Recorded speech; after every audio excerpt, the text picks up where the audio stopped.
بسم الله الرحمن الرحيم الحمد لله رب العالمين الحمد لله الذي خلق السماوات والأرض وجعل الظلمات والنور ثم الذين كفروا بربهم يعدلون نحمده تعالى ونستعينه ونستغفره ونعوذ بالله من شرور أنفسنا ومن سيئات أعمالنا من يهده الله فلا مضل له ومن يضلل فلا هادي له أشهد أن لا إله إلا الله وحده لا شريك له وأشهد أن محمدا عبده ورسوله اللهم صل على محمد وعلى آل محمد كما صليت على إبراهيم وعلى آل إبراهيم إنك حميد مجيد اللهم بارك على محمد وعلى آل محمد كما باركت على إبراهيم وعلى آل إبراهيم إنك حميد مجيد ورضى اللهم عن الخلفاء الراشدين والصحابة أجمعين ومن تبعهم بإحسان إلى يوم الدين أما بعد.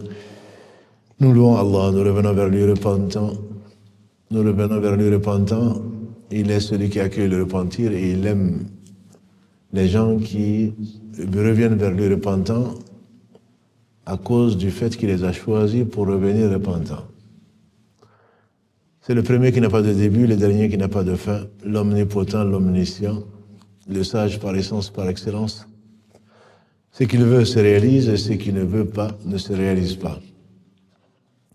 C'est lui qui, par pure miséricorde pour les univers, a suscité parmi eux le meilleur d'entre eux. C'est lui qui l'a élu comme meilleur homme sur la terre. Je vais parler de Mohammed ibn Abdillah, qu'Allah bénisse ce prophète, sa famille, ses compagnons et tous ceux qui les auront suivis dans le droit chemin et nous fassent l'honneur d'en faire partie. Il faudrait vraiment être ingrat pour ne pas aimer cet homme. Et c'est la raison pour laquelle, peut-être, il a dit, aucun d'entre vous ne sera véritablement croyant s'il n'est même pas plus que ses pères et mères, ses enfants, et plus que lui-même. Il a éclairé le chemin, par lui Allah a ouvert les yeux à l'aveugle, et il a fait entendre le sourd. Qu'Allah bénisse donc ce prophète, sa famille, tous ses compagnons, et nous fasse l'honneur de compter parmi ceux-là. Et il a très certainement appliqué le verset 111, la sourate 9, Inna Allah ashtara min al-mu'minina anfusahum wa amwalahum bi anna lahumul jannah. Allah a acheté aux croyants leur personne et leurs biens en récompense du paradis. Donc Allah vous récompense pour cette volonté de suivre le chemin. Ce n'est que par lui qu'on suit le chemin et celui qui le guide donc, nul ne sera égaré, malgré les difficultés de la vie courante. Et ce n'est rien par rapport à ce que les autres ont subi, dont le prophète Youssouf alayhi salatu salam. On a vu combien Shaitan a joué sur, et joue toujours sur le sort, le nombre de créatures, parmi les humains en particulier. Et c'est notre ennemi, comme Adam nous l'a souligné à plusieurs reprises. Et hier, on a essayé de voir comment il manipule les gens, comment jalouser les gens, qui amènent en fait des conséquences énormes. Comme le dit Ibn Qayyim, c'est l'une des sources de tous les péchés. La jalousie va amener, déjà tu vas mal vivre, tu vas être stressé, frustré tout le temps. En plus de cela, tu vas te retrouver avec des tentations. Tu vas aller jusqu'à vouloir tuer les gens, jusqu'à vouloir les ensorceler, alors que ça ne t'apporte rien. Et sans compter que le résultat ici-bas, ce sera l'humiliation. Et dans l'au-delà, ce sera le châtiment et la colère d'Allah qu'Allah nous en préserve. Donc Youssouf alayhi salam, malgré son destin, qui est magnifique tout simplement, mais quand on voit tout ça, quand on arrive à une conclusion, on se dit, mais il a de la chance. Il a vraiment de la chance. Son père était prophète, son grand-père était prophète. Dieu l'a élu, il a fini par être vice-roi ou quelque part en Égypte. Mais avant d'arriver là, comme disent les savants, au grand destin, les grandes épreuves. Et parfois on se pose la question, pourquoi Allah a voulu laisser un enfant, un innocent, comme ça souffrir sans rien? Pourquoi? Et je te poserai la question, pose-toi, pourquoi Allah t'a laissé t'exprimer sur les choses que tu ne comprends pas? Le meilleur d'entre nous, le prophète sallallahu n'a pas connu son père. Ce serait une injustice? Non. Allah a voulu l'éduquer et faire qu'il ne dépende que de lui, subhanahu wa ta'ala. Il a voulu se charger de son éducation lui-même. Et quand cet enfant que tu vas prendre pour quelqu'un d'injustement traité, en réalité, ce sont que des apparences. Allah ne fait que le meilleur. S'il a créé Shaitan, ce n'est pas pour nous faire souffrir. Non, c'est pour distinguer, bien qu'on le sache, les meilleurs d'entre nous. Il n'y a pas de chose qui soit injuste dans l'injustice ne vient pas d'Allah subhanahu wa ta'ala. Et c'est pour cela que quand nous demandons protection à Allah contre les maux, on dit je cherche protection auprès d'Allah contre le mal de ce qu'il a créé. Allah c'est lui qui crée le mal, mais Allah ne fait pas le mal. Donc cet enfant va sous couvert et à quel degré souffrir. Avant j'aimerais aborder un petit point qui est le fait qu'ils sont venus mentir à leur père. Et le mensonge, c'est un très grave péché dans l'islam, même si aujourd'hui c'est devenu monnaie courante, c'est un très grave péché. Parce que le mensonge crée le mensonge et c'est un cercle vicieux. Pour pouvoir arriver à leur fin, les frères de Youssouf sont venus dire à leur père, mentant sur ce qui est à l'intérieur d'eux. On lui veut du bien. Et Allah sait que c'est faux. On oublie, le menteur n'est pas un croyant. Comme l'a dit le prophète sallam, il n'est pas croyant, au moment où il ment, il n'est pas croyant. Je n'ai pas dit que les menteurs ne sont pas du sort de l'islam. Hein. Au moment où tu mens, c'est que tu ignores que Allah subhanahu wa ta'ala qui t'a créé, et avant de t'avoir créé, avant d'avoir tout créé, c'est ce qui est en toi, que ce soit le subconscient, et bien plus subtil encore que ça. Donc, regarder quelqu'un en face, oser affirmer le contraire de la vérité, c'est qu'au moment où tu le fais, tu n'es pas croyant. Le mensonge est très, très, très grave. Et ensuite, ça va amener à quoi? Ils vont promettre ce qu'ils ne vont pas promettre, alors qu'ils savent très bien que ce n'est pas pour cela qu'ils vont l'arracher à son père, Yaqub alayhi salam. Ils vont mentir encore. Quand tu commences à mentir, c'est un cercle vicieux. Tu mets le doigt dans un système et tu ne t'en sors pas. Et ils vont ensuite venir mentir à leur père pour lui dire plutôt que c'est le loup qui l'a dévoré. Et pour ça, ils vont à nouveau mentir pour montrer une tunique tachée de sang, ainsi de suite. Il y a quelqu'un qui disait, l'avantage de dire la vérité, c'est de ne pas avoir besoin de s'en souvenir.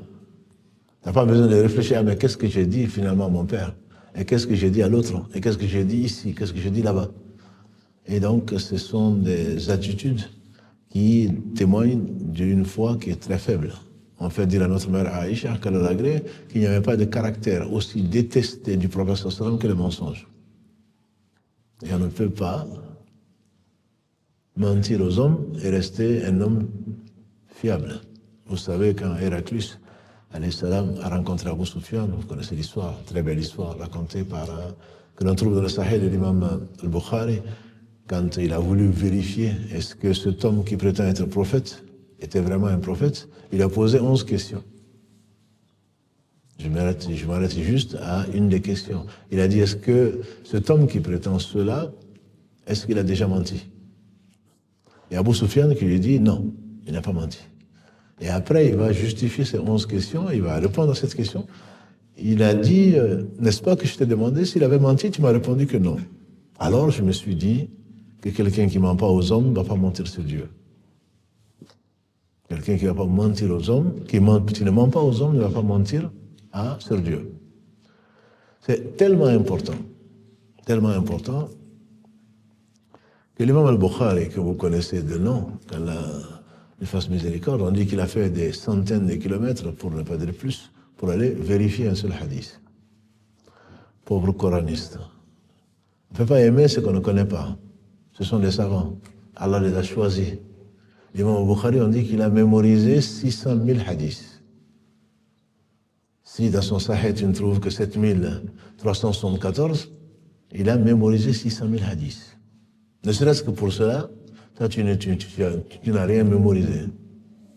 Ne serait-ce que pour cela, il faut demander au moins un respect, quoi, le minimum. À moins que ce soit de la jalousie, avec un cœur qui est malade. On dit qu'il a fait des centaines de kilomètres, il est arrivé, dans sa biographie, dans un village, pour aller demander juste un seul hadith. il ne voulait pas entendre qu'un tel a dit qu'il a été voir la personne pour dire, vérifier qu'effectivement il a entendu un hadith de telle personne. Il voulait le prendre de sa bouche. Pourquoi? Parce qu'il craint de dire sur Allah le contraire de la vérité, qui pourrait nuire à qui? À lui et également à nous. Également à nous. Il va voir cet homme, il le trouve absent. On dit qu'il est parti au champ. Mais comme je dis, c'était pas au champ. Il est parti au champ parce qu'il devait travailler au champ. C'était des hommes. Ce pas des gens qui vivaient de tendre la main, des allocations, etc. Toujours est-il qu'il est parti. On lui dit, repose-toi, il va revenir. Il dit non, je n'ai pas le temps. On lui a indiqué là où il était. Il a été, et quand il arrive, il n'y a pas de hasard, il arrive, il voit cet homme avec son habit, prenant un bout de son habit, et il ne comprenait pas. Qu'est-ce qu'il fait comme ça? N'eût été, pour ne pas gêner Karim, je vous aurais montré matériellement comment il a fait. Il prend un bout de son habit, du genre, comme ça. On ne voit pas ce qu'il y a dedans. C'est pas la peine, Karim, du genre, tu ne sais pas ce qu'il y a dedans, mais il prend un bout de son habit comme ça. Et ensuite, l'homme dit, Al-Bukhari lui passe le salam. Il lui répond, il dit, qu'est-ce que tu as dans ton habit? Il dit, je n'ai rien. Il dit, alors pourquoi? Il dit, parce que mon cheval s'est enfui. Mon cheval s'est enfui, et comme je voulais l'attraper, je ne veux pas qu'il parte. Donc je lui fais croire que j'ai quelque chose dedans, puisque un cheval, il reste quand même tenté, quoi. Il y a quelque chose dedans, il veut bien manger. Donc je vais essayer de l'attraper. Ah, il a dit, moi, j'étais venu pour venir te demander si tu avais entendu un tel dire que, un tel pour remonter jusqu'au professeur sallam. Puisque je t'ai vu en train de mentir au cheval, je me suis dit, celui qui ment à un cheval peut mentir à un homme. Vous voyez ce que Allah a choisi pour nous transmettre cette religion-là. Ouais, mais bon, Bukhari, bon, oui, mais il y a des hadiths, oui, mais... Tu ne sais pas qui c'est. Je ne parle pas de Bukhari, tu ne sais pas comment Allah a conservé sa religion. Tu ne sais pas comment Allah a protégé sa religion. Ce n'est pas Bukhari que l'on admire. On admire la bonté d'Allah subhanahu wa ta'ala de nous avoir conservé sa religion et par quelle voie il nous amène à conserver ce qu'il a voulu conserver. Il n'a pas besoin ni de Bukhari, ni de Mohammed, ni d'Ibrahim, ni de personne. C'est pour cela qu'on dit souvent, les anciens, qu'Allah est béni, celui qui connaît Allah, il l'aime. Ça, ce sont des bienfaits d'Allah sur nous. Mais très peu de gens ne savent pas. Si tu ne sais pas, tu ne peux pas aimer ce que tu ne connais pas. Et donc le professeur sallam, un jour meilleur qu'aujourd'hui, il y avait une dame qui était là, et elle a dit à son fils, viens, je vais te donner quelque chose. Non, pour nous, c'est pas grave, c'est mon fils. Je lui ai donné tellement de choses. Et le prophète alayhi sallam lui a demandé, est-ce que tu as quelque chose à lui donner? Il dit, oui, j'ai une dette que je vais lui donner. Il a dit, vois-tu, si tu n'avais rien à lui donner, tu aurais menti. Vous voyez la perfection, entre guillemets, le travail qu'il nous reste à faire. Si ce cœur n'est pas, comme il a dit à l'histoire tout cela, il y a un morceau de chair dans le corps. S'il est sain, c'est tout le corps qui est sain. C'est pour cela qu'il faut travailler et ça fait partie de rester à 1h du matin, 2h du matin, 3h du matin.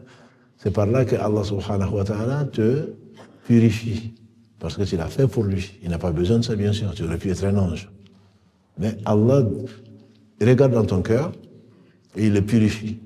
Il aurait pu ne pas passer par là. Mais s'il le fait, c'est qu'il y a une sagesse derrière. Pour que demain, quand tu vas t'appeler rentre au paradis par la porte à Rayyan, que cela vienne du fait qu'il n'y a personne qui vienne contester. En disant, oui, mais qu'est-ce qu'il a fait Qaïs? Oui, mais qu'est-ce qu'il a fait Abdallah? Allah va dire, voilà ce qu'il a fait quand toi tu dormais, ou quand tu faisais autre chose. Quels sont les efforts qu'il a fait? Je l'ai tenté, je l'ai laissé, je l'ai assisté, il est revenu vers moi. Et fait partie du mensonge, mes frères et sœurs, ce que vous connaissez certainement, Le prophète sallam, dans ce qui a été rapporté par l'imam Muslim, il dit qu'il suffit de raconter tout ce que l'on entend pour mériter d'être traité de menteur. Je vous l'ai dit parce que, alhamdoulilah, on est tous accrochés aux réseaux sociaux. Alhamdoulilah qu'ils existent, puisque vous n'êtes pas les seuls à suivre. Karim me disait qu'il y a 2 jours, il y avait 2200 ou plus de 2500 personnes à 2h du matin, 3h du matin qui étaient avec nous, qui suivaient des lives. Des réseaux sociaux, on en a besoin, alhamdoulilah. Mais c'est quoi? On ne fait que faire suivre des faux hadiths, on ne fait que faire suivre des rumeurs, on ne fait que mettre en garde des gens qu'on n'a jamais, qui sont peut-être beaucoup mieux que nous. Et non, moi j'ai rien dit. Hein. J'ai entendu que, ils ont dit que, tu ne fais que ça, tu es un menteur. Tu ne mérites pas d'être traité comme témoin. Dans l'islam, on a besoin de 2 témoins dans toute transaction, dans tout contrat. Tu ne mérites pas, alhamdoulilah, qu'on ne sait pas qu'est-ce que tu fais. Tu ne mérites pas d'être appelé un témoin. Un témoin, c'est quelqu'un de fiable, d'intègre, qui ne parle que de ce qu'il sait et qu'il a vu, qui ne témoigne que de ce qu'il a vu. Donc tout ceci, mes frères et mes sœurs, c'est quelque chose d'important à garder. Et le prophète nous a mis en garde. Alaykum bis-sidq, fa inna as-sidqa yahdi ila al-birr, wa inna al-birra yahdi ila al-jannah. وما يزال رجل يصدق ويحرر الصدق حتى يكتب عند الله صديقا. Al-Bukhari et Muslim, ils ont rapporté ces hadiths, Muslim étant un élève de Bukhari, ils ont rapporté ces hadiths indépendamment. Le prophète dit, je vous enjoins la sincérité. La sincérité conduit au bien et le bien conduit au paradis. Le serviteur ne cesse pas d'être sincère jusqu'à ce qu'il soit inscrit chez Allah parmi les sincères. Et l'inverse. Wa iyyakum wal kadhib. Wa iyyakum wal kadhib. Je vous mets en garde contre le mensonge. Le mensonge conduit au fousouk, à la perversion conduit en enfer. Et l'homme ne cesse pas de mentir jusqu'à être inscrit chez Allah parmi les menteurs.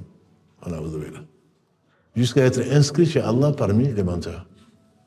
Donc ce n'est pas une petite affaire. Je dis, parce que je ne l'utilise jamais, ou presque jamais, sauf dans les lives, pour dire que je suis encore jeune. Les LOL, MDR, c'est écrit. Allah dit, ne profère pas une parole s'il n'a pas à côté de lui un écrivain qui l'inscrit. Sourate 50, verset 18. Tu ne prononces pas une parole sans que quelqu'un soit là, sans qu'un ange soit là pour l'écrire. Donc il faut faire attention à ce que l'on fait. Non, c'est pour rire. Le prophète sallam a dit, je garantis les environs du paradis à celui qui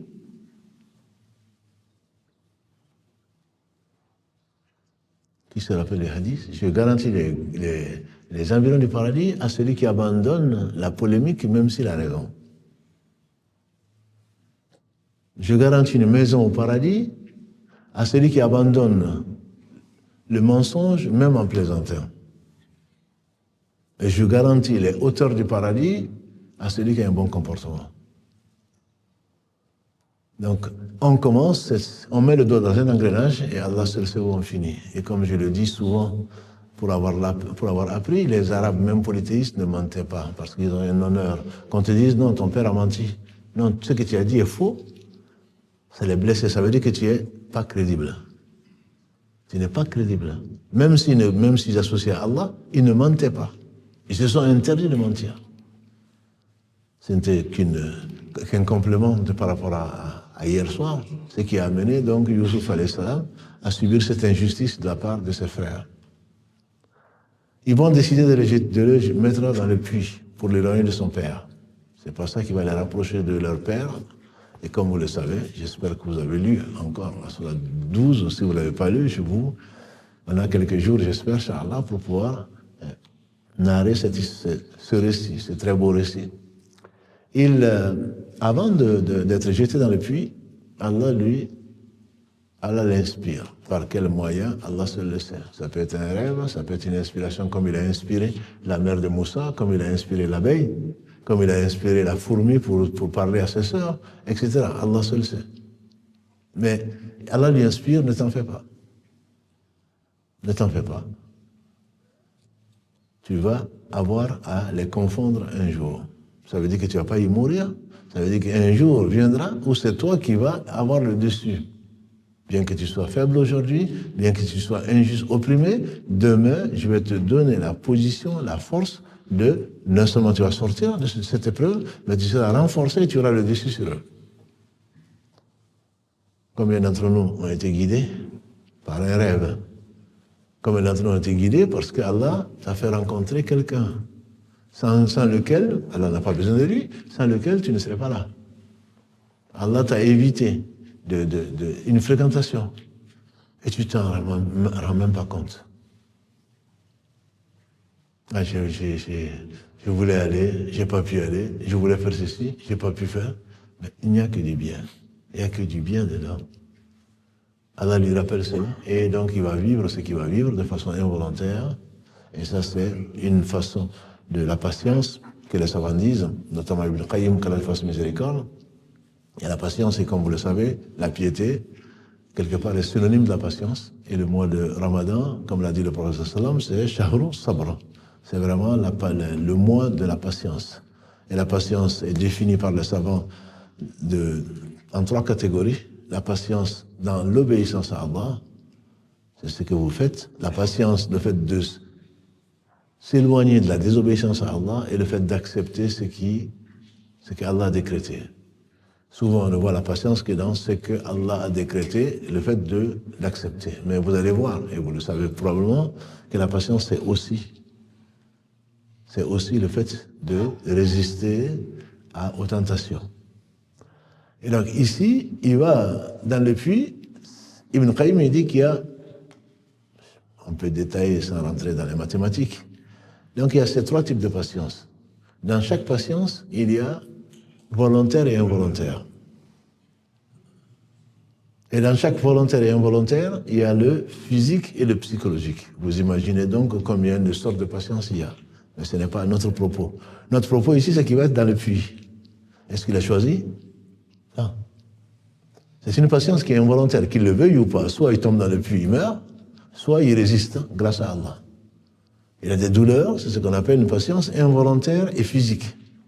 Tu ne peux pas contrôler. Mais grâce à Allah, tu arrives à supporter. Et Ibn Qayyim il disait que ce type de patience, les animaux souvent sont plus patients que toi. Ils subissent ce qu'ils subissent. Demande à l'âne. Qu'est-ce qu'ils ne subissent pas? Ils sont souvent... Tu dois être admiratif devant la patience qu'Allah a donnée à certains animaux, pour ne pas dire, même à certains non-musulmans. Parfois, ils sont plus... Quand il leur arrive des choses, tu te dis, subhanallah, il n'est pas croyant, mais pourtant, il supporte ceci et cela. Surtout quand c'est volontaire, la perte d'un être cher, par exemple. L'annonce d'une maladie incurable ou que l'on prévoit à court terme, de t'amener vers la mort, etc. Il y a certaines réactions que les croyants doivent avoir, bien sûr, la meilleure des réactions. Ils savent qu'Allah ne fait que le meilleur. Mais même sans cette foi, Allah leur donne en compensation. C'est pour cela que demain, ceux qui ne croient pas en Allah, ils n'auront rien. Ils n'auront rien parce qu'Allah leur a donné, Allah leur a récompensé pour le bien qu'ils ont fait ici. Et Allah est juste. Allah donne, Allah récompense tout un chacun pour que demain, ils ne viennent pas, oui, mais tu ne m'as rien donné. Allah va dire, si, je t'ai donné ceci, je t'ai donné cela, pour le fait que tu aies nourri un animal ou que tu aies fait ceci et cela. Tout bien. Allah, subhanahu wa ta'ala, il permet et il le récompense. Bref, il est dans le puits, et on dit dans certaines versions que les frères est resté là, juste pour être sûr, comme quelque part, pour avoir bonne conscience, entre guillemets, dans leur bêtise, qu'il y a une caravane qui passe, c'était leur calcul, une caravane qui passe, qui va vers l'Égypte, et donc qui va l'emporter vers l'Égypte. C'est ce que Allah a décrété d'ailleurs. Et donc au moins ils se disent, notre frère, on ne l'a pas tué. Mais Allah l'a réconforté. Il est resté dans ce puits le temps que Allah sait, et voilà qu'une caravane fait halte là. Et tu vas dire, oui, par hasard. Mais heureusement, hein, par hasard, il y avait une caravane. Non, il n'y a pas de hasard. La caravane est passée parce qu'elle devait passer. Elle aurait pu s'arrêter à un puits ailleurs, elle aurait pu ne pas passer par là. Non, elle n'aurait pas pu parce qu'Allah a décrété qu'elle ne puisse pas passer par ailleurs que par là. Il n'y a pas de hasard. La caravane passe et on envoie leur porteur d'eau, entre guillemets, pour aller chercher de l'eau. Et il va chercher de l'eau, il va envoyer le seau pour récupérer de l'eau, et voilà qu'il y a un enfant qui s'accroche au seau et qui sort du puits. Et lui content, bien sûr, de la trouvaille. Il le cache aux gens pour pouvoir le vendre. C'est pas l'islam qui a inventé l'esclavage. Hein. Les gens vivaient de ça, que ce soit les hommes ou les femmes. Et pourquoi l'islam parle des esclaves? L'islam te parle d'une réalité, il te dit comment il faut gérer cette réalité, tout en t'amenant au meilleur, en disant qu'il faut libérer les esclaves, comme on fait dire à Omar ibn Khattab, Kalalagré. Depuis quand vous mettez en esclavage les gens dont leurs mères ont mis au monde qui sont libres. On va mettre sur le dos de l'islam ce qui, par injustice, ce que l'islam n'a pas inventé. L'islam n'a jamais imposé cela. Bref, les ignorants que nous sommes souvent écoutent ces gens-là et les suivent parce qu'ils ont un cœur malade, parce qu'ils ne savent vraiment pas qu'ils sont manipulés en réalité, ils le sont. Bref, ils vont amener ce jeune garçon et ils vont à Misra, au Caire aujourd'hui, c'était l'ancien nom de Misra. Souvent on dit l'Égypte, souvent c'est le Caire même qui est appelé, bon, même s'il appelle Cairo, il l'appelle donc Misra. Il va en Égypte et il va vendre donc à peu de frais ou à peu de prix. Ils vont vendre celui qui est l'un des meilleurs hommes que la terre a porté. Et sur qui il va tomber? Il va tomber sur une famille aisée, noble, qu'Allah appelle dans la sourate 12 Al-Aziz, dans le sens de le puissant, mais Allah il est le puissant. Mais s'il l'a appelé ainsi, c'est qu'il y a certains noms qu'on peut dire, qu'on dit les savants du dogme en particulier, c'est extrêmement important le dogme. Qu'est-ce qu'on peut dire? Est-ce qu'on peut donner un nom comme ça à quelqu'un? On dit que c'est possible quand il y a une graduation. Au-dessus de chaque savant, il y a un savant. Il y a plus savant et c'est Allah. Au-dessus de chaque puissant, entre guillemets, il y a bien plus puissant. Donc quand on appelle quelqu'un puissant, tu montres les muscles. Mais en réalité, il y a bien plus puissant que toi. Et donc le fait de l'appeler le puissant, c'est comme ça qu'il l'appelait, mais ça ne veut pas dire que tu as associé à Allah, comme les ignorants le diraient, tu as donné le nom de Allah à un homme. Non, c'est Allah qui nous enseigne cela en disant que quand c'est relatif, Allah est parfait, il n'y a pas de relativité, il est absolu. Donc quand c'est quelque chose de relatif, il est possible donc d'appeler la personne comme il l'appelle. Et c'est ainsi que donc celui-ci était appelé Al-Aziz, mais un homme qui a une moralité. Il a acheté ce gamin et il recommande ce gamin à sa femme. Traite-le bien. Peut-être qu'il nous servira ou alors on va l'adopter comme un enfant, comme notre enfant. Et ça c'est, comme vous le savez, la supériorité vient dans ce qu'il y a dans le cœur, comme l'a dit le prophète sallam, le meilleur d'entre vous, inna akramakum inda Allah, le plus honoré, c'est celui qui craint le plus Allah. Ils ont vu des traces de bonté et de bienveillance dans ce garçon-là, qui était consciencieux, qui était fidèle, qui était aimant et qui était aimable. Et donc, il a particulièrement recommandé ce garçon à son épouse. Allah ne nous dit pas qu'est-ce qu'il faisait exactement, parce que l'essentiel n'était pas là. Ce qui nous préoccupe ce soir, c'est son épreuve, sa grande épreuve, qui a fait de lui un homme élu par Allah et dont l'histoire va marquer ce monde. Allah dit, c'est ainsi que il a conservé, il a éduqué, il a préservé donc ce garçon qui est devenu un homme et à qui il a enseigné la science et il a enseigné la sagesse. La sagesse, souvent, quand c'est utilisé dans le Coran, quand Allah parle de hikmah, la sagesse, c'est pas la sagesse de Luqman. Luqman, c'est un homme que l'on connaît. Allah dit لَقَدْ آتَيْنَا لُقْمَانَ الْحِكْمَةَ أَنِ اشْكُرْ لِلَّهِ. Ça, c'est une sagesse, entre guillemets, le fait de remercier Allah. Parce que celui qui le remercie, il le remercie pour lui-même. Bon, celui à qui la sagesse a été donnée, dit Allah subhanahu wa ta'ala, celui à qui la sagesse a été donnée, Surat al-Baqarah, verset 269, il lui a été donné un très grand bien. Parce que la sagesse, effectivement, c'est ce qui distingue l'homme raisonnable de celui qui ne l'est pas. Et on dit que le sage, quand il est assis, il voit des choses que quelqu'un qui est debout ne voit pas. Donc c'est de la science, et c'est également une basira, une analyse d'une situation. Et c'est pour cela qu'on dit si jeunesse savait et si vieillesse pouvait. Rarement les jeunes sont sages. Et les vieux, généralement, sont sages. Ils ont plus d'expérience, mais ils n'ont pas la capacité de réaliser ce que les jeunes fougueux arrivent à réaliser. Donc c'est la combinaison des deux. Chaque âge, chaque étape de la vie a ses caractéristiques. Mais Allah, quand il parle souvent de hikmah, il parle de prophétie. On dit que c'est là que Allah l'a choisi comme étant un prophète, puisqu'il était jeune et ensuite il est devenu un esclave. Et être esclave, encore une fois, nous sommes tous esclaves, soit de nos passions, soit d'Allah. Quand tu travailles pour qui que ce soit, quelque part, tu es son esclave, même s'il ne te le dit pas. Il ne t'appelle pas comme ça. Aujourd'hui, on l'appelle un employé, on l'appelle un collaborateur. Et tu crois que tu es vraiment un collaborateur. En réalité, tu es à sa merci, entre guillemets. Il n'a pas, bien sûr, de droit de vie et de mort sur toi, mais tu restes à son service. Il te donne des ordres que tu dois faire, sinon soit tu es licencié, soit autre chose. Donc les esclaves étaient beaucoup plus maltraités, mais tu restes quand même quelque part sous une domination. Mais comme les délégués qui ont été envoyés au roi Télé de ce bas monde disaient, Allah nous a retirés de l'esclavage des hommes vers la servitude, vers sa servitude exclusive. Il nous a retirés de l'injustice des hommes vers la justice d'Allah subhanahu wa ta'ala. Des ténèbres vers la lumière. C'est ce qu'il disait en général quand il voulait exprimer, quand il voulait condenser, quand il voulait faire passer le message de l'islam. Si seulement on le savait. Donc ce jeune homme, il était beau, on l'a bien dit. Le professeur sallam a dit qu'il a rencontré au 3e ciel, vous connaissez les hadiths, pendant le voyage nocturne, Isra al-Mi'raj, il dit qu'il avait la moitié de la beauté, donc des hommes ou de l'humanité.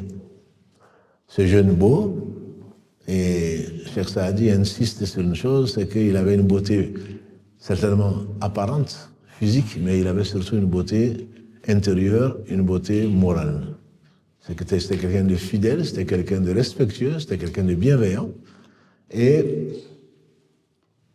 ces qualités morales et physiques ont créé chez sa maîtresse, par la maîtresse, celle pour qui il travaillait, donc un sentiment d'amour aveugle, d'amour fou, et qui a profité donc de l'absence de son mari, bien qu'il soit libre, entre guillemets, riche, pour lui proposer donc des relations dans le haram, dans l'illicite.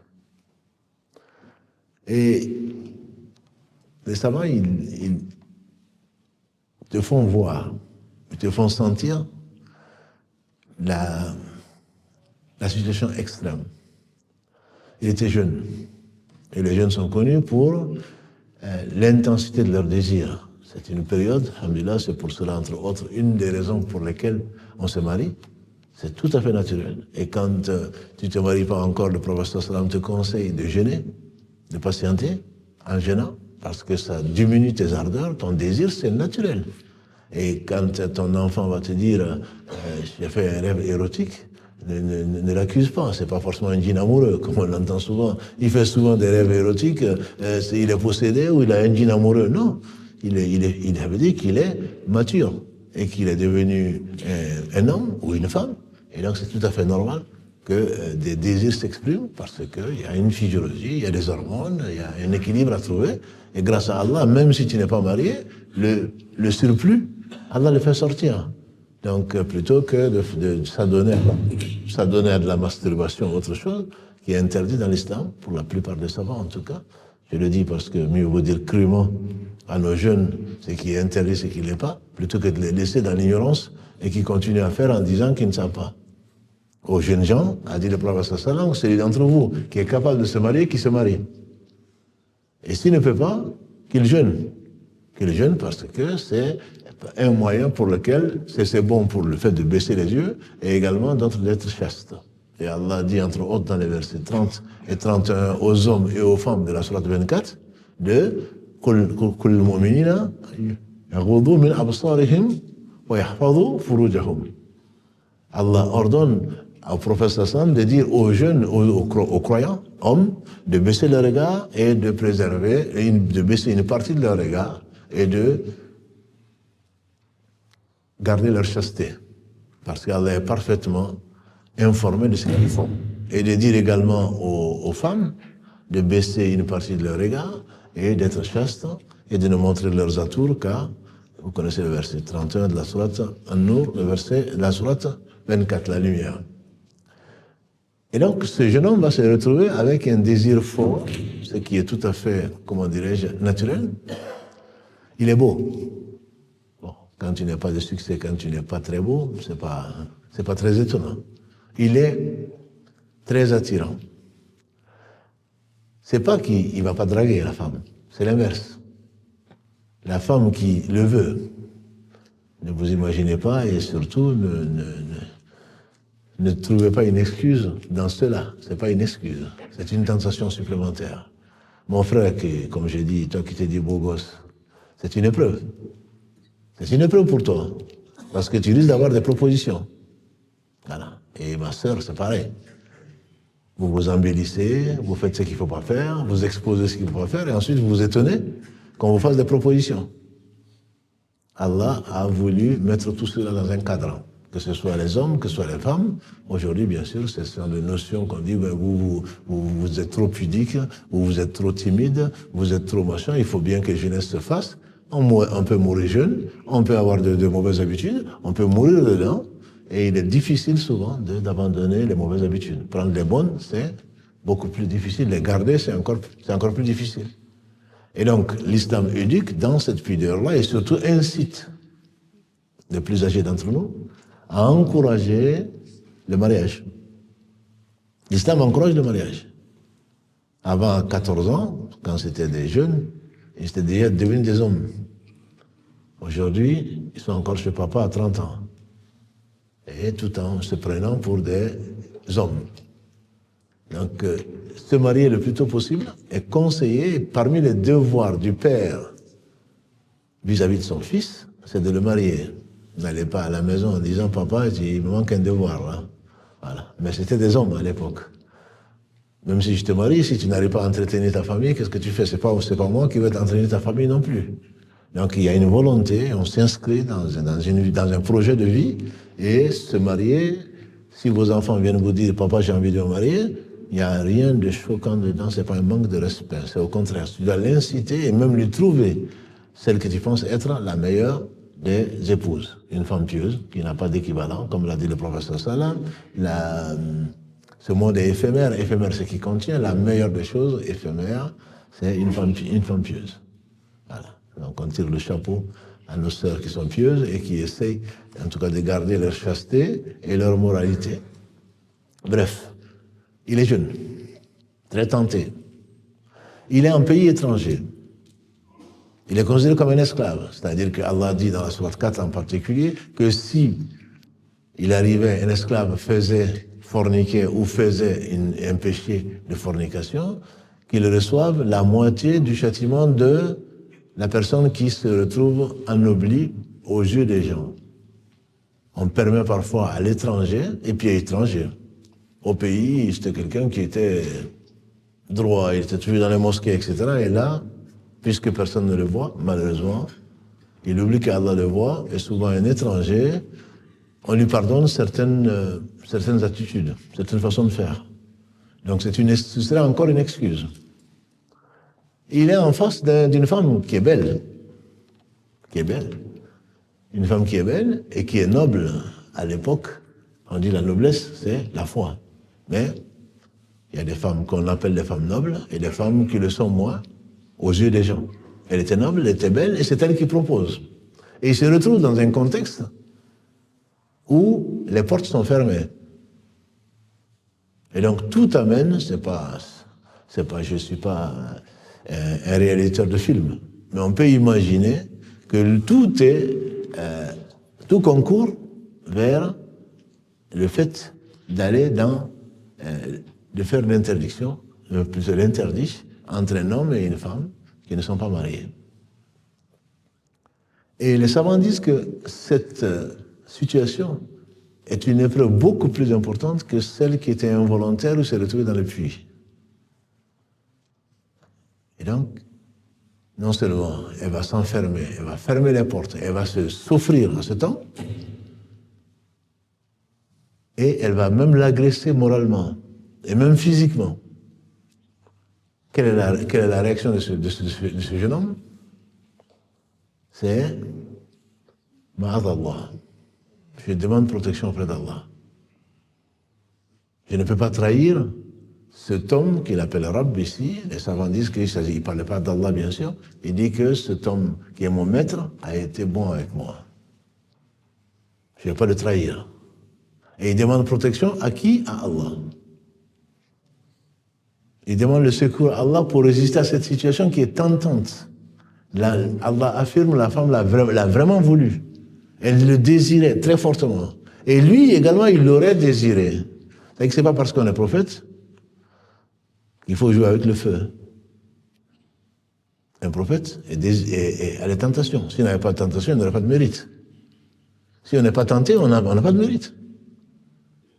Si un impuissant ne s'adonne pas à la fornication, il n'a pas de mérite. C'est parce que tu es capable, tu es attirant et tu es attiré que si tu résistes, c'est à ce moment-là que tu as de la valeur. Mais si personne ne te regarde, personne ne te fait des propositions, toutes tes propositions sont rejetées, où est ton mérite? Non, moi je suis chaste, ouais, félicitations. Bien sûr. Mais c'est parce que tu es attirant et que tu attires que tu as du mérite. Non, ça ne veut pas dire que, bon, faut mettre du gel tous les jours, changer de pantalon et de basket pour être attirant. C'est pas ce que j'ai dit. Simplement, naturellement, Allah t'a donné des caractéristiques qui font que tu attires. Shaitan embellit en plus derrière, en flattant tes formes, que toi tu essaies de mettre en valeur avec la gymnastique et je ne sais quoi d'autre, voilà, pour bien montrer tes muscles. Et après tu dis non, j'ai rien fait. Mais bien sûr que tu l'as fait.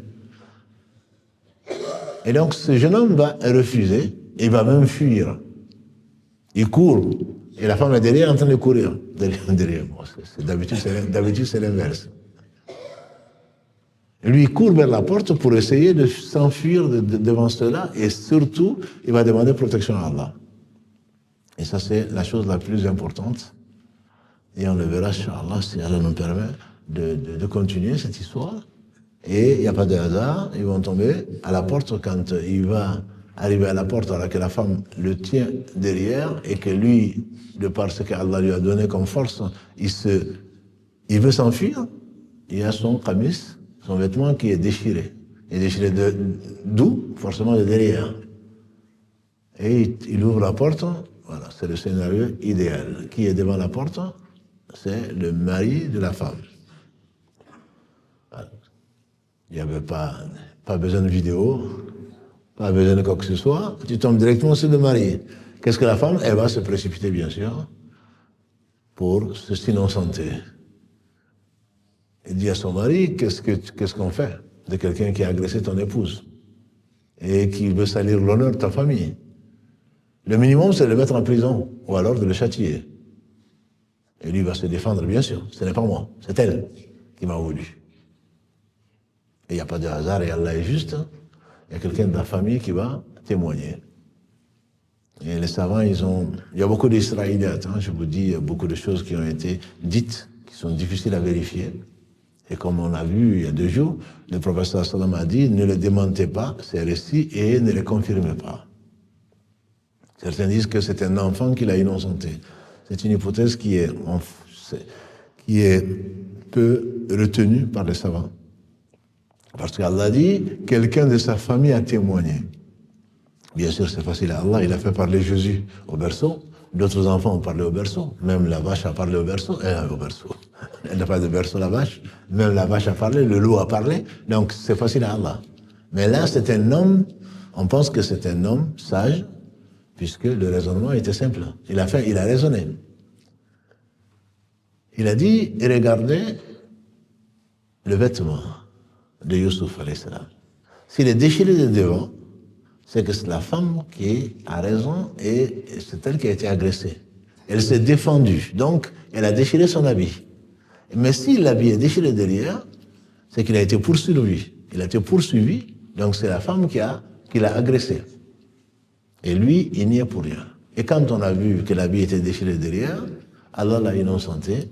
Et donc l'homme, El-Aziz, il dit, ça c'est vraiment une de vos ruses. Et toi, reviens vers Allah. On ne connaît pas sa religion, mais en tout cas, il a demandé à son épouse de revenir vers Allah et donc de demander pardon. Quant à Youssouf, oublie, comme on dirait aujourd'hui.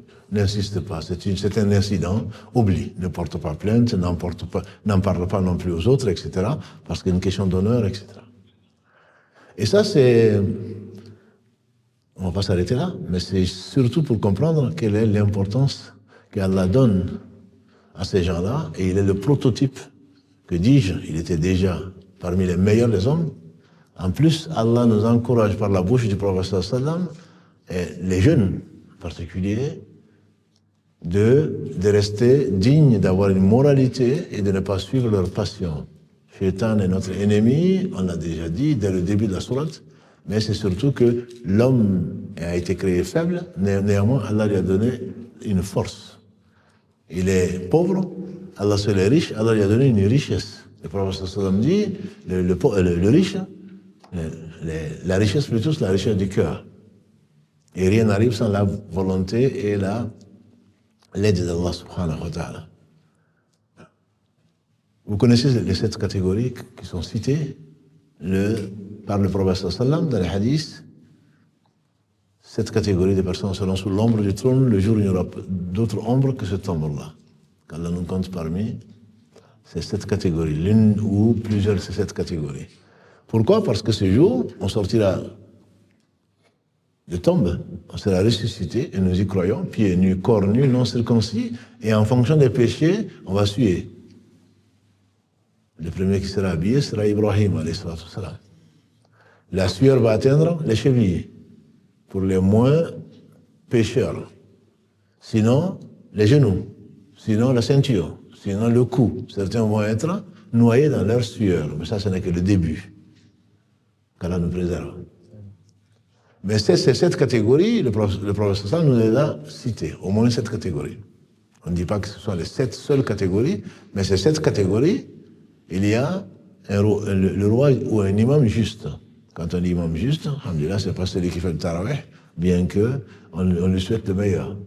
C'est quelqu'un qui guide et qui est juste, depuis sa famille jusqu'à un niveau bien plus supérieur. Ça peut être un État, ça peut être plus, ça peut être un empire, mais c'est quelqu'un qui dirige et qui est responsable de ces sujets, entre guillemets. Et si les gens savaient ce que c'était, certainement ils n'auraient pas concouru, ni posé leur candidature pour être responsable. Et c'est peut-être une sagesse pour laquelle le prophète sallam dit, nous ne donnons pas le pouvoir à celui qui le demande. On ne donne pas le pouvoir à celui qui le demande.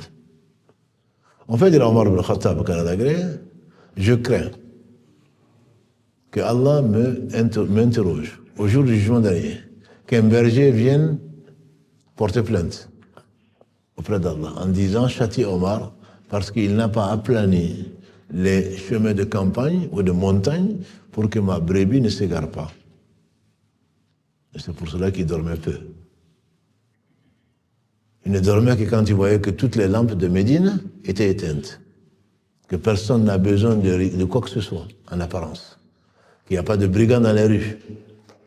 Et des histoires sont nombreuses pour témoigner de sa piété et du fait qu'il était un vrai imam. Quand moi je vois cette première catégorie, c'est à lui que je pense. Deuxième catégorie, c'est un enfant qui a été éduqué dans l'islam. Et donc qui est resté sur le droit chemin grâce à Allah. Il est né musulman, comme tous les enfants, et il a persévéré. Il a gardé, il a été bien éduqué, il a obéi à Allah subhanahu wa ta'ala grâce à Allah, et il est mort sur ce chemin-là. Et c'est pas facile. C'est pour cela qu'on dit, cette catégorie, c'est vraiment, la récompense est fonction de l'épreuve. Quand tu vois un enfant, tu as l'impression que non, mais il est tranquille. Non, il a beaucoup de tentations, il a beaucoup d'influence. Il est très sensible. C'est une éponge. Donc il faut l'accompagner. Si Allah a voulu, on dit que personne parmi les créatures animées n'a besoin d'autant de temps, d'autant d'attention qu'un enfant. C'est pour cela qu'Allah veut qu'il passe par des étapes jusqu'à 7 ans, et ensuite, à 14 ans, il devient pubère. En général, la puberté chez un enfant, chez un garçon, c'est considéré au plus tard à 15 ans, et ensuite, tu l'accompagnes, etc., etc. C'est extrêmement difficile, et c'est pour cela qu'on parle de puberté souvent ici, qui est un âge particulier, qu'il faut connaître, qu'il faut accompagner, et on s'en rappelle vraiment que on se rappelle que quand on était fou, et qu'on faisait tout et n'importe quoi à cet âge-là. On se croit tout permis, et puis on se croit invincible, et ça donne à la drogue, et à tout le reste. Donc cet enfant, Allah, malgré ses tentations, Allah l'a préservé. Et donc il est sorti de cette période trouble, tout en conservant le meilleur, grâce à Allah. Celui dont le cœur est attaché aux mosquées, alhamdoulilah. Ça ne veut pas dire qu'il ne travaille pas. Ça ne veut pas dire que c'est la mosquée qui le paye. Ça veut dire simplement quand il quitte une prière, son cœur reste encore à la mosquée, c'est-à-dire qu'il est pressé de revenir à la mosquée. La mosquée est le refuge des croyants, des gens qui craignent Allah, subhanahu wa ta'ala. C'est pour ça que je vous invite tous, pas seulement pendant le Ramadan, celui qui dit non, moi je travaille, moi j'habite loin, etc. Certes, je peux le comprendre. Mais au moins impose-toi, si tu aimais la mosquée, Allah te fera aimer de venir à la mosquée, aimer la prière, au moins le week-end, je te dirais. Le week-end, tu travailles aussi. Tes jours de congé, tu travailles aussi. Tu es de l'après-midi ou tu es du soir? Tu travailles aussi. Mais quand est-ce que tu vas aller à la mosquée? Quand tu seras dans la tombe, ou quand tu seras à la retraite. Mais ce qui t'a occupé, Satan qui t'a éloigné du rappel d'Allah, va t'occuper et tu vas quand même pas aimer la mosquée et tu vas préférer ce bas monde et ce qui contient par rapport à l'invitation à la mosquée qui est la maison d'Allah. Et donc au moins impose-toi, je ne dis pas qu'il faille vivre ici, il n'y a pas assez de place de toute façon. Mais au moins que ton cœur soit attaché dès que tu as un moment, que tu ne fasses pas de la mosquée un sens interdit, au contraire. Tu n'as pas le temps. Alors moi je te conseille, comme à tous mes frères, je conseille, au moins prends un jour dans la semaine ou le week-end, rester entre le Maghreb et l'Isha. Tu as la prière du Maghreb en groupe, 25 à 27 fois. Tout ce que tu as fait pour arriver à la mosquée, ça t'est compté. Un pas t'élève en degré, l'autre pas t'enlève des péchés. Tout le temps que tu es resté avec les ablutions en attendant la prière, tu es compté comme étant en prière.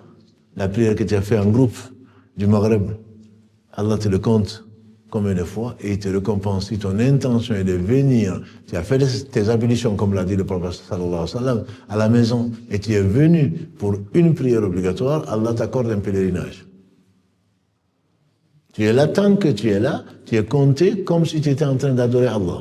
Même si tu es en train de lire le Coran, même si tu es en train de faire autre chose, tu es compté comme cela. C'est ce qu'on espère pour vous, mes frères qui sont ici présents, et d'autres, j'imagine qu'ils font son temps sur le live dans une mosquée, je l'espère, autre que celle d'ici, et tu fais le Isha.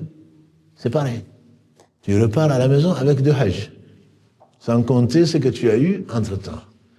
Voilà la vraie recette, voilà la vraie réussite, au moins de ta semaine. Et si tu le fais une fois par jour, grâce à Allah, tu arrives au moins à faire le Isha en groupe.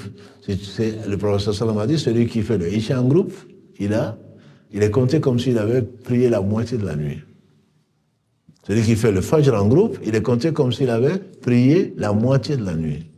Celui qui fait le Fajr en groupe à la mosquée et le Isha en groupe, Allah ne charge aucune âme au-dessus de ce qu'elle peut supporter. C'est comme s'il a passé toute la nuit en train de prier. C'est ce qu'il y est écrit. Et Allah est encore plus généreux. Ça, c'est la troisième catégorie. On ne va pas voir les 7, hein. C'est pas fait pour ça. C'est juste pour arriver à un homme à qui une femme belle et noble se propose pour faire l'illicite. Il dit, je crains Allah. Quand on entend ça, quand on voit ça, on pense à qui? On pense à Youssouf, alayhi salam. Il a bien d'autres qualités. Un homme à qui une femme belle et noble se propose pour faire la zina et il dit, je crains Allah. Ce n'est pas facile. Et vous êtes mieux placé que moi pour le comprendre avec les tentations que vous vivez. C'est une des sagesses pour lesquelles Allah ne va pas regarder au jour du jugement dernier 3 catégories de personnes, parmi lesquelles un vieillard qui fornique. Tu n'as même pas de besoin. Ta tentation est tellement faible. Et malgré ça, tu vas aller forniquer, tu vas aller faire du haram. Allah ne va même pas les regarder. Il ne va pas les purifier et il ne va pas leur parler. Et à eux, un châtiment douloureux, comme l'a dit le professeur Assadah. Une deuxième catégorie, c'est un pauvre qui est orgueilleux. Toi, t'as rien. Et tu dis, moi. La première catégorie qu'il cite, puisqu'on a parlé du mensonge, un roi menteur. Tu n'as aucune raison de mentir. Quand on ment souvent, c'est parce que tu as peur. Toi, tu es roi. Et en même temps, tu mens. C'est que tu es vicieux. C'est le vice même. Un vieillard qui a une diminution de toutes ses facultés, y compris sexuelles, et qui se permet d'aller chercher le haram. C'est que tu es vraiment malade. Allah ne va même pas les regarder, il ne va pas leur parler, et ils auront un châtiment douloureux. Quant aux jeunes qui se préservent, ou un jeune homme qui se préserve, quand même jeune, et qui n'est pas moche, et à qui on fait des propositions, celui-là, Allah l'honorera au jour du jugement dernier, et il sera sous l'ombre. Celui qui n'est pas sous l'ombre, je crains pour lui. Je crains pour lui. Les gens vont être dans la sueur, le soleil va être proche des têtes, au point que ils vont chercher quelqu'un pour aller intercéder, pour qu'Allah les mette en enfer, qui tranche. Ils préfèrent aller en enfer plutôt que de rester dans ça. Parce que l'homme, on pense que non, mais c'est insupportable. Si, c'est supportable. C'est une patience qui va être imposée, mais ce jour-là, ça ne servira pas à grand-chose. Et donc, on va demander à Allah. Si le prophète sallam nous a cité ça, c'est pas pour qu'on le récite, c'est pas pour qu'on le dise à 2h du matin ou à 3h du matin maintenant. C'est pour que tu fasses partie au moins de l'une de cette catégorie, voire de plusieurs de cette catégorie, et tu n'auras pas de soucis. Les gens vont rester le temps qu'Allah seul sait. C'est le jour le plus long. Si les riches qui vont rentrer au paradis vont attendre 500 ans après les pauvres, si tu ne vas pas bouger d'un pas sans rendre compte de tout ce que tu as fait, si tout ce que tu as gagné, tu devras justifier de ce où tu l'as eu et comment tu l'as dépensé, on dit que ceux-là qui attendent sous l'ombre, c'est comme le temps entre le Dohr et l'Asr. Juste le temps entre Dohr et l'Asr. Et Allah va les apaiser leur cœur, ils n'auront pas de crainte. Et très certainement, ce sera vraiment la réussite. Donc, les efforts que l'on doit faire dans ce moment-là, quand l'homme sera ressuscité, quand on va lui demander combien de temps tu es resté sur terre, il va dire une matinée ou 1 heure. Combien d'entre nous, après avoir vécu un certain nombre de temps, on se dit, mais le temps passe vite. Et ça va passer très vite pour les gens qui ont craint Allah subhanahu wa ta'ala. وَلِمَنْ خَافَ مَقَامَ رَبِّهِ جَنَّتَانِ. Allah dit dans la sourate 50, verset 46, celui qui redoute, celui qui craint la rencontre de son Seigneur, qui sait tout, qui est juste, Allah va lui donner 2 jardins. Dans la sourate 79, Al-Dhariyat, Allah dit وَلِمَنْ خَافَ مَقَامَ رَبِّهِ وَنَهَى النَّفْسَ عَنِ الْهَوَى فَإِنَّ الْجَنَّةَ هِيَ الْمَأْوَى. Celui qui craint la rencontre de son Seigneur au jour du jugement dernier et qui freine ses passions, c'est le paradis qui sera son hôtel, son lieu de séjour et pour l'éternité. Et donc les efforts que nous faisons, un peu de fatigue, un peu de rétention de de ses passions, ce n'est pas autre chose que là, il y a un amour d'Allah subhanahu wa ta'ala qui t'accompagne et sans qui tu ne peux pas. Les gens vont te dire, vous jeûnez? Et vous, quelle température il fait? Et comment vous le faites? Même vos enfants jeûnent? Je te dis oui. Nos enfants, c'est pas nous qui les obligeons à le faire. Non, ils veulent faire comme les parents. Ils veulent suivre l'exemple de leurs parents. Ils ne sont pas morts.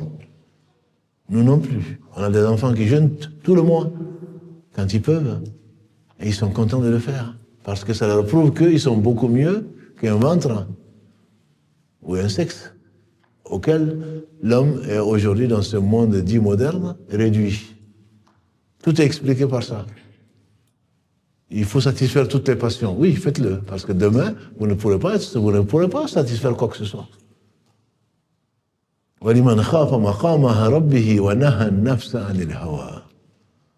Grâce à Allah, tu arrives à maîtriser tes passions. C'est pas parce que tu peux pas. Si tu peux pas, tu n'as pas de mérite, on a dit. C'est parce que tu es tenté, parce que tu as envie, parce que tu as soif, parce que tu as faim, parce que tu as envie d'avoir des rapports. Mais tu te dis non. Entre ça, l'obéissance à Allah, la richesse, l'agrément d'Allah, la satisfaction d'Allah, et pour un plaisir éphémère, combien de kilos et de tonnes on a mangé? Combien de litres et d'hectolitres et de combien on a bu? C'est pas pour autant que tu n'as pas soif, hein? C'est pas pour autant que tu n'as pas faim. Parce que c'est éphémère. Et c'est pour cela que ce bas monde, quelque part, est-ce qu'il vaut vraiment le coup, quoi? De désobéir à Allah pour un plaisir, c'est fini. Combien de fois tu as satisfait tes passions? Est-ce que c'est pour autant que tu es rassasié? Non. Non. Plus tu en as, plus tu en as envie.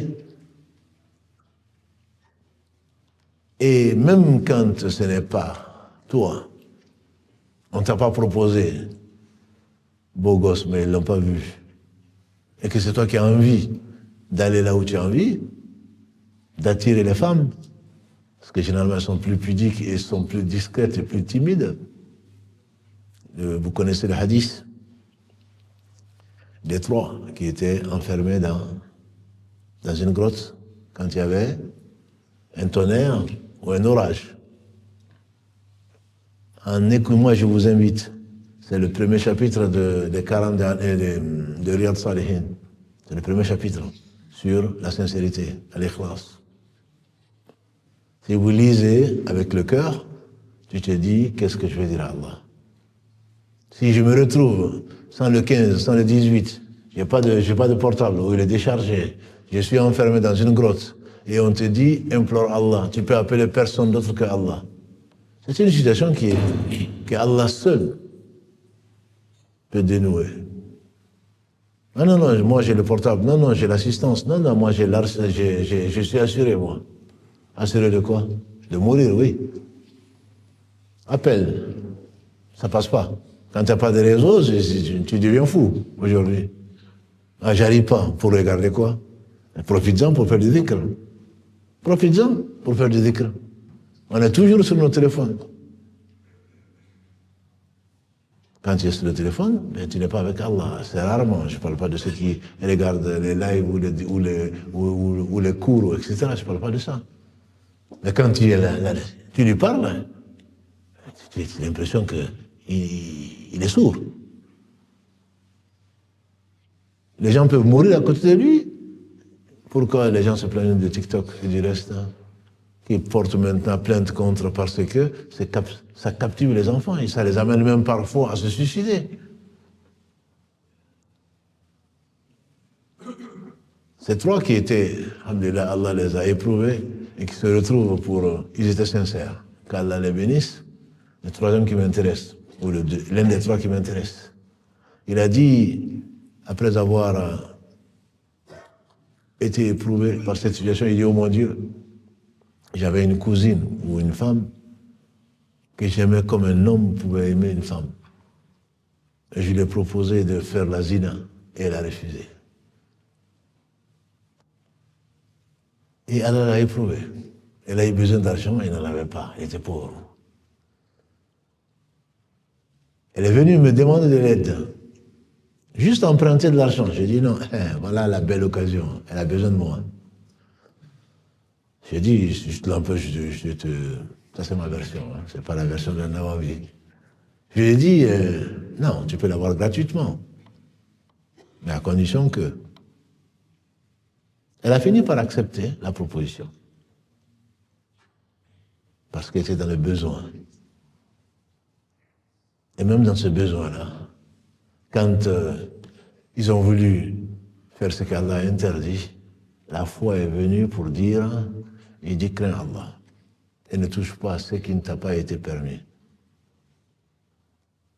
La passion devait être au comble. L'homme peut dire, ça y est, son rêve s'est réalisé. Il dit, j'aimais cette femme comme un homme peut aimer une femme. Toutes les conditions, encore une fois, un scénario, ne m'engagez pas comme un réalisateur. Mais tout était réuni. Allah l'a éprouvé. Et elle s'est dit, je n'ai pas le choix. Toi, tu dis, ça y est. Là, c'est vraiment les conditions. Là, maintenant, j'aurai ce que je veux. Il dit, crains Allah. Crains Allah et ne touche pas à ce qui ne t'a pas été permis, sauf avec la permission d'Allah. Il dit, oh mon Dieu, je me suis levé et j'ai abandonné mon projet de faire la zina. Quand je pouvais le faire. Pourquoi? Parce que je crains Allah. La femme lui fait le rappel à ce moment-là. Et on dit dans une version que quand tout était réuni, qu'il n'y avait personne, et que dit crains Allah, et personne ne nous voit. Il dit alors c'est lui qui a créé, et qu'il n'y a que les étoiles plutôt que nous voient, il dit c'est lui qui a créé les étoiles. C'est à ce moment-là que tu vas savoir si tu es sincère ou pas. Il dit, oh mon Dieu, je l'ai laissé. C'est qu'elle m'a demandé, et je suis parti. Je me suis levé, je suis parti. Oh mon Dieu, si tu sais, comme tu sais tout, que je l'ai fait seulement par crainte de toi, de ta rencontre, alors fasse que la grotte s'ouvre. Et dans la version qui me vient en tête, la grotte s'est ouverte, ils sont sortis. Moi, ce hadith, il m'interpelle. Wallah, il m'interpelle. Je me dis, chacun d'entre nous doit s'imaginer dans une grotte où ça va être ta tombe. Et si on te demandait de demander à Allah par un seul acte que tu as fait dans ce moment sur lequel tu sais que tu l'as fait que pour Allah seul, est-ce que tu vas en trouver? Pose-toi la question. Ça, c'est avant le jour du jugement dernier. Hein? Non, Allah sait que je suis croyant. Non, mais moi je prie. Non, je jeûne. Non, je fais ceci. Est-ce que tu l'as fait pour Allah ou tu l'as fait pour autre que Allah? Et Allah sait que tu l'as fait pour autre que Allah en général. Pour qu'on dise que les 3 premiers combustibles de l'enfer, vous les connaissez. Apprendre le Coran par cœur pour qu'on dise qu'il connaît le Coran par cœur. Après, construire des mosquées, des médersa et des hôpitaux pour qu'on dise, pour que tu aies un nom, rue machin, ou avenue ceci. Pour que les gens disent, non, mais tu ne le connais pas. C'est lui qui a construit la mosquée. C'est lui qui a fait ceci. C'est lui qui a fait cela. Quand tu entends ça, tu es content. Allah sait pourquoi tu l'as fait. Que chacun d'entre nous regarde dans ses actes, est-ce qu'il y a un brin de sincérité? Et si tu mélanges l'ostentation avec la sincérité, Allah il refuse. Allah n'accepte pas. Il se passe de tout. Je suis celui qui se passe le plus d'associés. Celui qui, dans son acte, m'associe. Quoi que ce soit, je laisse à l'associé. Celui qu'on m'a associé. C'est pas que c'est subtil, hein. C'est que ça craint. Tu peux te cacher à tout le monde, c'est le message que je m'envoie à moi avant de vous l'envoyer. Tu ne peux pas, ne te mens pas à toi-même. Tu peux mentir à qui tu veux. Peut-être qu'ils vont te croire. Et je vais finir, Inch'Allah, puisque on a promis 3 heures, par cette histoire, cette belle histoire que vous aimez tant et qui est dans le chapitre 2 de Riyad Salihin, qui est Ka'b bin Malik, et dans le chapitre de repentir. Combien on se ment?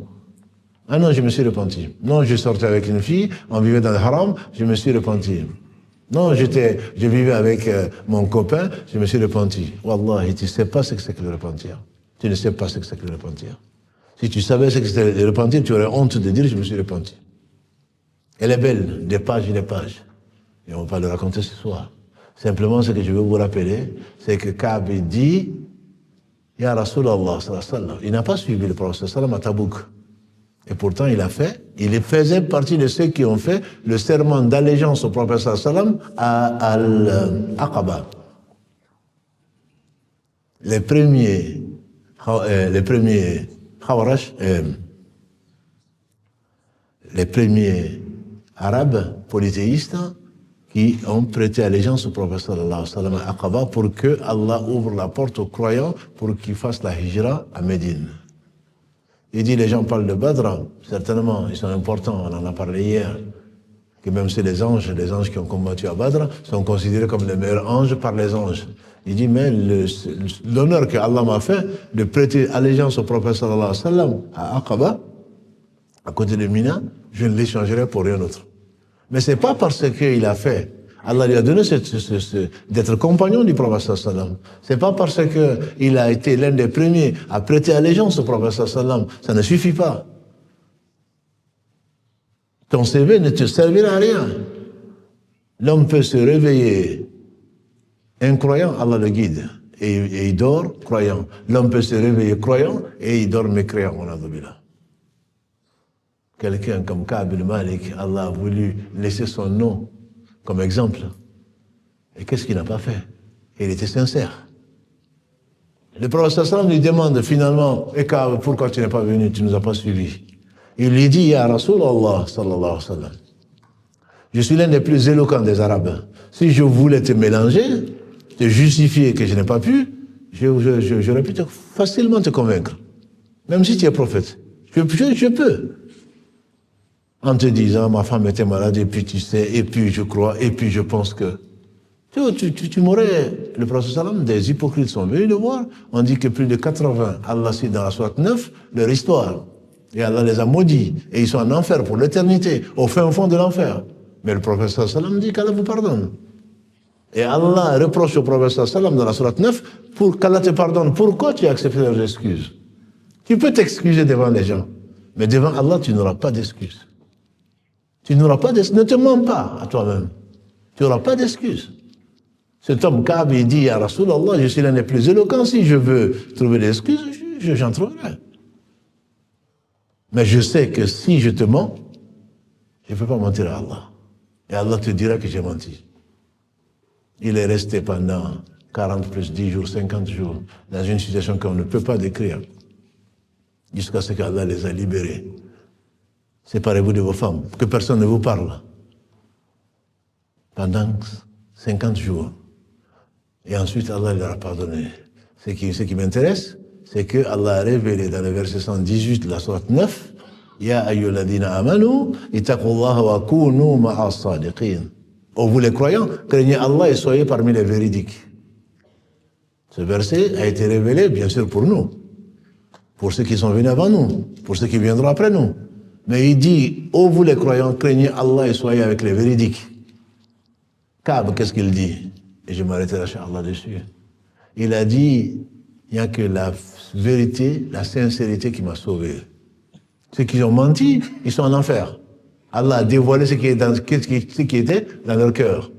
Mais il dit, ne m'a sauvé que la sincérité. J'ai dit au prophète sallam, je n'ai pas d'excuses. Je peux te trouver des excuses, mais j'en ai pas. En réalité, j'en ai pas. Il a regardé en lui-même, il a trouvé qu'il n'avait pas d'excuses. Il dit, je n'ai jamais été aussi riche. J'avais 2 montures. Pour dire, non, mais je ne pouvais pas y aller. Mais, Shaitan a joué son rôle, et finalement, je n'ai pas pu y aller. Il dit, il n'y a que la sincérité qui m'a sauvé. Mes frères et mes sœurs, il n'y a que la sincérité qui pourra te sauver. Parce qu'Allah sait tout. Si tu te mens, tu seras surpris. Allah va te dévoiler ici-bas avant l'au-delà. Et dans l'au-delà, il va montrer aux gens que tu es un menteur. Par contre, si malgré ta faiblesse, tu es sincère vis-à-vis d'Allah, il va t'assister. Et ça, on le verra, Inch'Allah, si Allah le veut. On va s'arrêter là pour ce soir. Qu'Allah bénisse votre nuit et vous accorde la faveur de la récompense de ceux qui ont recherché la nuit de Qadr. Qu'Allah bénisse Mohammed, sa famille et tous ses compagnons, sans exception. et nous fasse l'honneur d'en faire partie. Subhanakallahumma bihamdika, ashhadu an la ilaha illa anta, astaghfiruka wa atubu ilayk. سبحان ربك رب العزة عما يصفون وسلام على المرسلين والحمد لله رب العالمين والسلام عليكم ورحمة الله وبركاته.